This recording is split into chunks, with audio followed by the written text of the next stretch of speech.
मुंबईत खून प्रकरण 24 तासात उघड. आरोपी अटकेत. मुंबई चर्चगेट परिसरातील टाटा गार्डनमध्ये घडलेल्या खून प्रकरणाचा उलगडा पोलिसांनी अवघ्या 24 तासात केला आहे. 4 एप्रिल 2026 रोजी सायंकाळी 5 वाजण्याच्या सुमारास राहुल पंजवानी उर्फ पंजाबी वय 50 ते 55 यांची अज्ञात व्यक्तीने डोक्यावर दगडाने वार करून हत्या केली होती. या प्रकरणी आझाद मैदान पोलीस ठाण्यात गुन्हा दाखल करण्यात आला. घटनेची माहिती मिळताच वरिष्ठ पोलीस अधिकारी घटनास्थळी दाखल झाले. फॉरेन्सिक आणि फिंगरप्रिंट तज्ज्ञांच्या मदतीने पुरावे गोळा करण्यात आले आणि तपासासाठी विशेष पथके तयार करण्यात आली.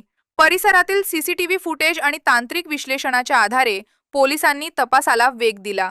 तपासादरम्यान आनंद पांडुरंग जाधव वय 52 राहणार फोर्ट मुंबई याचा गुन्ह्यातील सहभाग निश्चित झाला आणि त्याला 24 तासात अटक करण्यात आली. आरोपीला न्यायालयात हजर करून पोलीस कोठडी मिळवण्यात आली असून पुढील तपास सुरू आहे.